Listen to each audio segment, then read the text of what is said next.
Hello everyone, நான் Madan Gowri and hello my dear MG squad. திருச்சியில இருந்து இன்னைக்கு ஈவினிங் ஒரு ஃளைட் ஷார்ஜாவுக்கு டேக் ஆஃப் ஆகுது. உள்ளுக்குள்ள 141 பேர் இருக்காங்க. ஃளைட் டேக் ஆஃப் ஆகி 10 நிமிஷம் கழிச்சு பைலட் ஒரு விஷயத்தை நோட்டீஸ் பண்றாரு. ஃளைட்டோட வீல் இருக்கும்ல, டேக் ஆஃப் அப்போ வீல் இருக்கும் கரெக்டா, அந்த வீல் வந்து ரிட்ராக்ட் ஆக மாட்டேங்குது. உடனே இந்தியா ஃபுல்லா ரொம்ப பரபரப்பாகுது. ஏன் உலகம் ஃபுல்லா பரபரப்பாகுது. 141 பேர் வானத்துல இருக்காங்க. மறுபடியும் ஃளைட் வந்து ஷார்ஜாக்கு போக முடியாது. ஓகேவா, போக வேண்டிய இடத்துக்கு போக முடியாது. திருச்சி மேலேயே சுத்த ஆரம்பிக்குது. ஒரு முறை 2 முறை கிடையாது, 24 முறை திருச்சி சிட்டிக்கு மேல ஒரு ஃளைட் சுத்திக்கிட்டே இருக்குது. கீழே தமிழ்நாடு சீஃப் மினிஸ்டர்ல இருந்து இந்தியாவோட ஏவியேஷன் மினிஸ்டர் வரைக்கும் அத்தனை பேரும் பரபரப்பா இருக்காங்க. கீழே வந்து வேகமா இந்த ஃபயர் என்ஜின்ஸா இருக்கட்டும், ஆம்புலன்சஸா இருக்கட்டும் எல்லாம் கொண்டு வரப்பட்டு இருக்குது. ஃபைனலி ரொம்ப நேரம் கழிச்சு சேஃபா லேண்ட் ஆனாங்க. பட் என்ன நடந்துச்சு உள்ளுக்குள்ள இருக்கிற மக்களுக்கு என்னென்ன சொல்லப்பட்டுச்சு, அந்த பைலட் எப்படி இதை ஹேண்டில் பண்ணாங்க, எதுக்கு 24 முறை வந்து மேலேயே சுத்திட்டு இருக்கணும், அந்த ஃபியூவலை ட்ரெயின் பண்ணணும்னு சொன்னாங்களே, எதுக்கு ஃபியூவலை ட்ரெயின் பண்ணணும், பெல்லி லேண்டிங்னு சொன்னாங்களே, அப்படி லேண்ட் ஆனப்போ உள்ள இருக்கிறவங்களுக்கு ஏதாவது ஆச்சா? இப்போ அந்த பேசஞ்சர்ஸ்லாம் இன்னமும் திருச்சி ஏர்போர்ட்குள்ளே வைக்கப்பட்டு இருக்காங்க. எதனால? மறுபடியும் அவங்க போக போறாங்களா, அதே ஃபிளைட்ல போவாங்களா, இல்ல வேற ஃபிளைட்ல போவாங்களா, இந்த ஃபிளைட்டோட வயசு என்ன, ஃபிளைட்டோட பிரச்சனை என்ன, எல்லா விஷயத்தையும் டீடைல்டா பார்க்கிறதுக்கு தான் இந்த வீடியோ. பட் அதை பார்க்க ஆரம்பிக்கிறதுக்கு முன்னாடி நீங்க நம்ம சேனலை சப்ஸ்கிரைப் பண்ணலனா சப்ஸ்கிரைப் பண்ணுங்க. அப்போனா தான் வேர்ல்டுல நடந்துட்டு இருக்கிற எல்லா விஷயமும் என்னால உங்ககிட்ட டெய்லி நைட் தூங்க போறதுக்கு முன்னாடி 10 நிமிஷத்துல சிம்பிளா வந்து சேர்க்க முடியும். எம்ஜி ஸ்குவாட்ல சேர்ந்துட்டீங்களா? Let's get started. ஃபர்ஸ்ட் விஷயம் என்ன நடந்துச்சு, ஆல்ரெடி சொன்ன மாதிரி ஒரு Air India Express flight. So Air இந்தியாலே 2 டைப் ஆஃப் டிவிஷன்ஸ் இருக்குது. Air India main Air India இருக்குது, ஏர் இந்தியா எக்ஸ்பிரஸ் இருக்குது. ஏர் இந்தியா எக்ஸ்பிரஸ் வந்து ஜென்ரலாக லோ காஸ்ட் நியர்பை இன்டர்நேஷனல் ஃபிளைட்ஸாக வந்து வச்சிருப்பாங்க. ஸோ இது வந்து ஒரு ஏர் இந்தியா எக்ஸ்பிரஸ் ஃபிளைட். இது வந்து திருச்சியிலேருந்து கிளம்பி ஷார்ஜாக்கு போகுது. திருச்சி நம்ம எல்லாருக்குமே தெரியும், it is becoming international hub. So நிறைய பேர் வந்து ஷார்ஜா, கொலம்போ இந்த சைட்லாம் வந்து போயிட்டு இருப்பாங்கல்ல. ஸோ இது வந்து டைரெக்டாக ஷார்ஜாக்கு கிளம்பி போகுது. யுனைடெட் அரப் எமிரேட்ஸில் இருக்கிற ஷார்ஜாவில் போய் லேண்ட் ஆகக்கூடிய ஒரு பர்டிகுலர் ஃபிளைட். இந்த ஃபிளைட் வந்து டெய்லியே வந்து பார்த்தீங்கன்னா ஒரு 5:30 5:40க்கு வந்து இங்கேருந்து கிளம்பும். அப்புறம் அங்கே போய் 8:30 அவங்களோட லோக்கல் டைம் 8:30க்கு வந்து லேண்ட் ஆகும். மொத்தம் வந்து ஒரு 4 hours 20 minutes ஃபிளைட். ஓகேவா, இன்னைக்கும் அதே மாதிரி 5:30க்கு எல்லாருமே ஃபேமிலிஸ் எல்லாம் வராங்க. 141 பேரும் ஆன்போர்ட் ஆகுறாங்க. ஆன்போர்ட் ஆனதுக்கப்புறம் கரெக்டாக டயத்துக்கு வந்து ஃபிளைட் எடுத்துறாங்க. இன்ஃபேக்ட் 8 நிமிஷம் முன்னாடியே வந்து எல்லாம் ப்ராப்பராக ரெடி ஆனதுனால 5:32க்கு வந்து ஃபிளைட் டேக் ஆஃப் ஆகுது. டேக் ஆஃப் ஆனதுக்கப்புறம் ஃபிளைட் வந்து டேக் ஆஃப் ஆகிறப்ப நம்மளுக்கு தெரியும் கீழே வந்து வீல்ஸ் எல்லாம் இருக்கும் கரெக்டாக. டேக் ஆஃப் ஆனதுக்கப்புறம் 10 நிமிஷம் கழிச்சு டேக் ஆஃப் ஆகியாச்சு. இப்போ வந்து பைலட் வந்து அந்த வீல்ஸை வந்து உள்ளுக்குள்ள கொண்டு வர பார்க்குறாரு. அதாவது ஃபிளைட்டுக்குள்ள மறுபடியும் ரிட்ராக்ட் பண்ண பார்க்குறாங்க. எதுக்கு வந்து இதை ரிட்ராக்ட் பண்ணுவாங்கங்கிறத முதல்ல சொல்லிடுறேன். அப்போனா தான் இது ரிட்ராக்ட் ஆகலைங்கிறது எவ்வளோ பெரிய ஒரு பதட்டத்தை உருவாக்கணும் உங்களுக்கு தெரியும். ஸோ இந்த ரிட்ராக்ஷன் எதுக்குன்னு பார்த்தீங்கன்னா, ஃபிளைட் வந்து இப்படி பறந்துட்டு இருக்கப்போ அதோட ஸ்ட்ரக்சரே வந்து காற்றை வந்து பிழைத்துட்டு ஈஸியாக போகணும், பிளந்துட்டு ஈஸியாக போகணும் அப்படிங்கிறதுக்காக ஸ்ட்ரக்சர் பண்ணப்பட்டதான் ஏரோடைனமிக்கலி ஆல் தீஸ் ஃபிளைட்ஸ் கரெக்டாக. அதில் அந்த கீழே வந்து வீல் இருந்துச்சுன்னா அது ஃபிளைட்டோட எஃபிஷியன்சியை பயங்கரமாக அஃபெக்ட் பண்ணும். ஃபியூயல் வந்து நிறைய கன்சியூம் பண்ண ஆரம்பிச்சிடும். ரெண்டாவது என்ன பண்ணணும்னு பார்த்தீங்கன்னா, ஃபிளைட்னால வந்து அதோட மேக்ஸிமம் ஹைட் ரீச் பண்ண முடியாது, டிராக் அதிகமாக இருக்குங்கிறாங்க.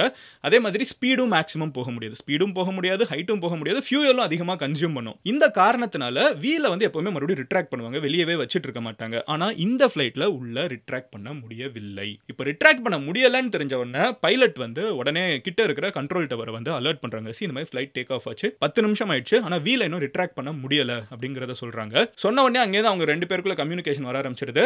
மக்களுக்கு உள்ள எதுவும் தெரியாது. இதுதான் ரொம்ப முக்கியமான விஷயம். ஃபிளைட்டுக்குள்ள இருக்கிறவங்களுக்கு இதெல்லாம் நடந்துட்டு இருக்கப்போ உள்ள எதுவும் இன்னும் தெரியல. ஓகேவா, இன்னும் அடுத்து சில மணி நேரத்துக்கு திருச்சி மேலே சுத்த போகுது. அடுத்துக்கு நான் அதுங்க வரேன். ஸோ உள்ள வந்து இது தெரிஞ்ச உடனே திருச்சி கண்ட்ரோல் டவர்ல இருந்து தமிழ்நாடு கவர்மெண்ட்டுக்கு இன்ஃபார்ம் பண்ணப்படுது, ஏவியேஷன் மினிஸ்ட்ரிக்கு இன்ஃபார்ம் பண்ணப்படுது. ஏவியேஷன் மினிஸ்ட்ரி வந்து ஹை லெவல் மீட்டிங் உடனே வச்சிடுறாங்க. என்னென்ன சப்போர்ட் பண்ண முடியுமோ பண்ணுங்கன்னு சொல்லிட்டு யூனியன் கவர்மெண்ட்லேருந்து ஒரு சைடு பேச ஆரம்பிச்சிடுறாங்க. இந்த சைடு பார்த்தீங்கன்னா ஸ்டேட் கவர்மெண்ட் இருந்துகிட்டு தமிழ்நாடு சீஃப் மினிஸ்டர் நான் டைரக்டாகவே வந்து ஃபோனில் பேசினேன், என்னென்ன ஃபெசிலிட்டி இருக்கோ எல்லாத்தையுமே வந்து சேஃப்டியாக கொடுத்துருங்க அப்படின்னு சொன்ன உடனே கிட்டத்தட்ட 20 ஆம்புலன்ஸ் 18 ஃபயர் என்ஜின் எல்லாமே திருச்சி ஏர்போர்ட்டை விரைந்து வந்துகிட்டே இருக்காங்க. சுற்றி இருக்கிற இடத்துல இருந்து வந்து சேர்ந்துடுறாங்க. ஃபிளைட் இன்னும் வானத்தில் சுற்றிட்டே இருக்குது. வானத்தில் கண்டினியூஸ் 24 முறை சுத்தி இருக்காங்க. மணிக்கணக்கா வானத்திலே சுத்திட்டு இருந்திருக்காங்க. திருச்சியில இருக்கிற மக்கள் எல்லாருமே பாக்குறாங்க, என்ன இந்த ஃபிளைட் போகவே மாட்டேங்குது, போகுது, ஒரு ஓ போடுது, மறுபடியும் வருது, ஒரு ஓ போடுது, ஏன் இப்படி மேலேயே சுத்திட்டு இருக்குது அப்படிங்கறத பாக்குறப்ப 24 டைம்ஸ் இது நடந்துகிட்டே இருக்குது. நிறைய பேர் சோஷியல் மீடியால ஒரு क्वेश्चन கேக்குறாங்க, எதுக்கு இந்த ட்ரெயின் பண்ணணும் ஃபியூவல்னு கேக்குறீங்களா? அதுக்கு ஃபர்ஸ்ட் விஷயம், எந்த ஃபிளைட்டா இருந்தாலும் டேக் ஆஃப் அப்போ வந்து ஃபிளைட்டோட வெயிட் லிமிட்னு ஒன்று இருக்குது, லேண்டிங் அப்போ வந்து ஃபிளைட்டோட வெயிட் லிமிட்னு ஒன்று இருக்குது. இதுல டேக் ஆஃப் அப்போ இருக்கிறத விட லேண்டிங் அப்போ ஃபியூவல் இதெல்லாம் கம்மியாக்கிட்டு தான் நம்ம அந்த ஃபிளைட்டுக்கு வந்து லேண்டிங் வெயிட் இவ்வளோ இருக்கலாம் நம்ம சொல்லுவோம். பட் இந்த ஃபிளைட் இப்போ தான் டேக் ஆஃப் ஆயிருக்குது. உடனே லேண்ட் பண்ணோம்னா அந்த வீல்ஸ்லாம் வெளியே இருக்குல்ல, வந்து இருக்கிறப்போ இப்போ தான் எடுக்கிறோம், ஹெவி வெயிட் ஏறியாச்சு, இந்த ஃப்ளைட் டிசைன் பண்ணப்பட்டதே வந்து இன்னும் கொஞ்சம் வெயிட் எல்லாம் கம்மியானதுக்கப்புறம் லேண்ட் ஆகிற மாதிரி தான். ஸோ அந்த எப்படி வெயிட் கம்மியாகும், ஃபியூவலை பர்ன் பண்ணுறோம். ஆனால் ஃபியூவலை பர்ன் பண்ணாமல் ஃபுல் டேங்கோட மறுபடியும் இறக்கணும்னா அது ஸ்ட்ரெஸ் அதிகமாக இருக்கும். அப்படி ஸ்ட்ரெஸ் அதிகமாக இருந்துச்சுனால் என்னென்ன நடக்குங்கிறதுக்கு வந்து ஒன்று ஃபயர் ரிஸ்கே இருக்கலாங்கிறாங்க. ஃப்ளைட் வந்து லேண்ட் ஆகிறப்ப வெடிக்க கூட வாய்ப்பு இருக்குது, பிகாஸ் ஃபயர் ஆக வாய்ப்பு இருக்குது. ரெண்டாவது வந்து அந்த ஸ்ட்ரெஸ்ஸை வந்து கண்டிப்பாக கம்மியாக்கே ஆகணும் for a safe landing. So இந்த 2 காரணத்தினால ஃபியூவலை ட்ரெயின் பண்ணியே ஆகணும், வேறு வழியே இல்லை. வெயிட்டை கம்மியாக்கே ஆகணும் ஃப்ளைட்டுக்கு, அது ஃபியூவலை ட்ரெயின் பண்ணியே ஆகணும். நம்ம 4 மணி நேரம் ஃப்ளைட்டுக்கு தேவையான ஃபியூவல் இன்னும் எக்ஸ்ட்ரா ரிசர்வ் எல்லாத்தையும் சேர்த்து வச்சிருக்கிற ஃபியூவலை ட்ரெயின் பண்ணுங்கிறதுனால ஃப்ளைட் சுத்த ஆரம்பிக்குது. சுத்துது. அப்போ நிறைய பேர் இன்னொரு கொஸ்டின் கேட்குறாங்க, சோஷியல் மீடியாவில் நல்லா பார்க்க முடிஞ்சு. நியாயமான கொஸ்டின், ஏன் அங்கேயே சுற்றிட்டு இருக்கணும்? நம்ம கோயம்புத்தூரில் போய் லேண்ட் பண்ணலாம்ல, பெங்களூரில் லேண்ட் பண்ணலாம்ல, ஏன் சென்னையில் லேண்ட் பண்ணலாம்ல, ஏன் அங்கேயே சுற்றிட்டு இருக்கணுங்கிற ஒரு கேள்வி இருக்குல்ல. அந்த கேள்விக்கு வந்து 5 மேஜர் ரீசன்ஸ் வந்து நம்மளால பார்க்க முடியுது. ஃபர்ஸ்ட் ஒன், டிராக் வந்து அதிகமாகும், ஃபியூவல் கன்சம்ஷன் அதிகமாகும் நான் சொன்னேன்ல. ஸோ அதிகமாக ஃபியூவல் கன்சம்ஷன் இருக்குது, டிராகும் அதிகமாகுங்கிறப்போ நம்ம ரொம்ப ஹைட்டாக ரொம்ப தூரம் தள்ளி போகிறத விட கிட்டே ஒரு ஏர்போர்ட் நல்ல சேஃபாக இருக்குதுன்னு தெரிஞ்சிச்சுன்னா அந்த இடத்துல இருக்கிறது நல்ல விஷயம். ரெண்டாவது, ஸ்பீடு வந்து reduced speed and claim performance, அதிகமான எலிவேஷனும் போக முடியாதுங்கிறது ரெண்டாவது பிரச்சனை. ஸோ ரொம்ப தூரம் டிராவல் பண்ண முடியாது. மூணாவது, அப்படி வெளியில் ஒரு எக்ஸ்ட்ராவாக இருக்கிறதுனால இது வந்து ஹீட்டிங் உருவாகுங்கிறாங்க, ஓவர் ஹீட்டிங் இருக்கும், வைப்ரேட் ஆகும், ரொம்ப நாய்ஸ் வர ஆரம்பிச்சிடும். ரொம்ப தூரத்துக்கு நம்ம அப்படியே இந்த வெளியில் வந்து வீல் வச்சுட்டு போனோம்னா ஸோ அந்த ரிஸ்க்கும் எடுக்க முடியாது. அண்ட் லாஸ்ட் ஒன், வீல்ஸ் வந்து கண்டிப்பாக ஸ்ட்ரெயின் ஆகிடும். இப்படியே வெளியே வச்சு ரொம்ப தூரம் நம்ம வந்து அல்டிடியூடெல்லாம் ஏற்றி முடிஞ்ச அளவுக்கு புஷ் பண்ணி கொண்டு போ, சென்னை வரைக்கும் வரோம் இல்லை கோயம்புத்தூர் வரைக்கும் போகிறோன்னா வீல் வந்து பயங்கரமாக ஸ்ட்ரெயின் ஆகிடும். வீல் அவ்வளோ டேமேஜ் ஆகிடுச்சுன்னா கீழே வந்து லேண்ட் ஆகிறப்போ அது ரொம்ப பிரச்சனை, அது ஒழுங்காக பொசிஷன் ஆகலைன்னா. ஸோ இந்த பிரச்சனைகள் காரணத்தினால திருச்சி ஏர்போர்ட்டையே செலக்ட் பண்ணுறாங்க. இதில் இன்னொரு டவுட் இருக்குது, ரொம்ப நேரத்துக்கு என்ன பேசிகிட்டு இருந்தாங்கன்னா இது உடனே நியூஸில் வர ஆரம்பிச்சிருது. வேர்ல்டு ஃபுல்லாகவே ஒரு நியூஸ் இருக்குது. அல் ஜசீரால கொஞ்சம் நேரத்துக்கு பெய்ரூட்டை பற்றி, இந்த லெபனானை பற்றி பேசுகிறத மீறி வந்து திருச்சியை பற்றி பேசிகிட்டு இருக்காங்க, இந்த ஃப்ளைட்டை பற்றி பேசியிருக்கேன். 141 உயிர் வானத்தில் மிதந்துட்டு இருக்குது, என்ன போகுதுன்னு தெரியாது இந்த ஒரு சுச்சுவேஷன். இன்னொரு டவுட், பெரிய விஷயம் என்னன்னு பார்த்தீங்கன்னா, வெறுமனே அது ரிட்ராக்ஷன் ப்ராப்ளமாக இருந்தால் பரவாயில்ல. எல்லாருக்கும் ஒரு டவுட் என்னன்னா, மொத்த லேண்டிங் சிஸ்டமே வந்து ஃபெயிலியர் ஆயிடுச்சு, அது ஒரு ஹைட்ராலிக் ஃபெயிலியர், மொத்த லேண்டிங் சிஸ்டமே பிரச்சனை ஆயிடுச்சுனாங்க. அப்படி லேண்டிங் சிஸ்டமே வந்து ஃபெயிலியர் ஆயிடுச்சுன்னா அது வந்து ஒரு பெல்லி லேண்டிங்காக இருக்கும். பெல்லி லேண்டிங்னா ஃப்ளைட்டோட பெல்லி, அதை வச்சு டைரெக்டாக அது வந்து லேண்ட் ஆகிற மாதிரி இருக்கும், which is a very comparatively much riskier thing to do than a safe landing. So அதுவாக இருக்குமான்னு இன்னும் பதட்டம் வேறு ஹையாச்சு. பட் ஒரு வழியாக கண்டினியூஸாக அதை சுற்றிக்கிட்டே இருக்கிறப்போ உள்ள பேசஞ்சர்ஸ்க்கு இன்னும் சொல்லலை. பேசஞ்சர்ஸ் வந்து என்ன இந்த நேரத்தில் என்ன நடந்துட்டு இருந்துச்சு அப்படின்னு கேட்டால் உள்ளுக்குள்ளே லைட் வந்து ஆஃப் ஆச்சு ஆன் ஆச்சு, கண்டினியூஸாக ஆஃப் ஆச்சு ஆன் ஆச்சு. ரொம்ப நேரத்துக்கு மக்கள் யாருமே ரியலைஸே பண்ணலை தட் ஃப்ளைட் வந்து அங்கேயே தான் சுற்றிட்டு இருக்குன்னு. கொஞ்சம் பேர் வெளியே பார்க்க ஆரம்பிச்சதுக்கப்புறம் தான் என்ன ஃப்ளைட் அங்கேயே சுற்றிட்டு இருக்குதுங்கிறத யோசிக்கிறாங்க. ஏன்னா இட் இஸ் பிகமிங் ஹார்ஸ், 1 மணி நேரம் 2 மணி நேரம் அப்படின்னு போய்கிட்டே இருக்கிறப்போ தான் திருச்சி மேலேயே சுற்றிட்டு இருக்கோங்கிறத சில பேர் ரியலைஸ் பண்ணுறாங்க. ஃபைனலி ஒரு 2 hours கழிச்சு கீழே வந்து சிஎம் எல்லாருமே பார்த்துட்டு இருக்காங்க, ரொம்ப பதட்டமாக. நம்ம எல்லாரும் வேர்ல்டு ஃபுல்லாக என்ன ஆக போகுதுன்னு பார்த்துட்டு இருக்கோம். பட் ஃப்ளைட்டுக்குள்ளே இருக்கிறவங்களுக்கு என்ன நடக்குதுன்னு தெரியாது, என்னமோ இங்கேயே சுற்றிட்டு இருக்காங்கன்னு மட்டும் தெரியும், அவ்வளோதான். அவங்களுக்கு எந்த பதட்டமும் கிடையாது, உள்ளுக்குள்ளே எந்த இன்ஃபர்மேஷனும் போகலை. ஒரு வழியாக ஃப்ளைட் வந்து சரி ஓகே, ஃபியூவல் வந்து தேவையான அளவுக்கு பேர்ன் பண்ணி முடிச்சதுக்கப்புறம் ஃப்ளைட்டை வந்து திருச்சி ஏர்போர்ட் கிட்ட கொண்டு வந்து லேண்ட் பண்ண போகிறாங்க. எல்லாமே live relay, all the channels were displaying it. எல்லாருக்குமே பதட்டம், சேஃபாக லேண்ட் ஆகிடணும்னு. சொந்தக்காரங்கெல்லாம் வந்துட்டாங்க, உள்ளே இருக்கிறவங்களோட சொந்தக்காரங்க நினச்சி கூட பார்க்க முடியல. ஒரு நம்ம ஸ்டேட்டில் நடக்குதுங்கிறத தாண்டி நம்மளுக்கு பெருசாக இந்த ஒரு இஷ்யூவில் வந்து எனக்கு ரிலேஷன்ஸ் யாரும் கிடையாது. பட் அங்கே சொந்தக்காரங்களுக்குலாம் எப்படி இருக்குன்னு நினச்சி கூட, உள்ளே இருக்கிறவங்களுக்கு வந்து என்ன நடக்குதுன்னே தெரியாது. அதுதான் இதில் ஹைலைட், உள்ளே இருக்கிறவங்களுக்கு என்ன நடக்குதுன்னே தெரியாது. சுற்றி வந்து சொந்தக்காரங்கெல்லாம் அவங்கவுங்க சொல்கிறாங்க, நான் புதுக்கோட்டையிலேருந்து கிளம்பி வந்தேன், நான் தஞ்சாவூர்லேருந்து கிளம்பி வந்துட்டேன், சுற்றி இருக்கிற எல்லா ஏரியாவிலேருந்து எல்லாரும் கிளம்பி, ஏன்னா அவங்களுக்கு தெரிஞ்ச யாரோ ஒருத்தவங்க ஃப்ளைட்டில் இருந்திருப்பாங்கன்னு. எல்லாரும் ஏர்போர்ட் கிட்டே நின்றுட்டு இருக்காங்க. ஒரு வழியாக ஃப்ளைட் வந்து லேண்ட் ஆக போகுது. And it is a perfect landing. பைலட்டுக்கு வந்து சீரியஸாக வேறு லெவல் குடோஸ். ப்ராப்பரான லேண்டிங் பண்ணி முடிக்கிறாங்க. கரெக்டாக லேண்ட் ஆகிறதுக்கு கொஞ்சம் நேரம் முன்னாடி, சுற்றி முடிச்சுட்டு லேண்ட் ஆகிறதுக்கு கொஞ்சம் நேரத்துக்கு முன்னாடி ஃப்ளைட்டுக்குள்ளே ஒரு அனௌன்ஸ்மெண்ட் கொடுக்குறாங்க. இந்த மாதிரி ஃப்ளைட்டில் வந்து ஒரு சின்ன டெக்னிக்கல் இஷ்யூ இருக்குது, அதனால நாங்கள் வந்து ஃப்ளைட்டை இப்போ திருச்சியிலே லேண்ட் பண்ண போகிறோம் அப்படின்னு சொல்கிறாங்க. உள்ளே இருக்கிறவங்க வந்துட்டு ஏதோ லேண்டிங் இஷ்யூ போல் அப்படின்னு நினச்சிட்டு வெயிட் பண்ணுறோம், கொஞ்சம் கழிச்சு எடுப்பாங்க போலன்னு நினச்சிட்டு இறங்கிட்டு உள்ளே இருக்கிறவங்களாம் வெளியே வந்து பார்த்தா ஏகப்பட்ட கேமராஸு, எல்லாருமே பதட்டமாக ஃபோன் கால்ஸ், இறங்கின உடனே சொந்தக்காரங்கெல்லாம்.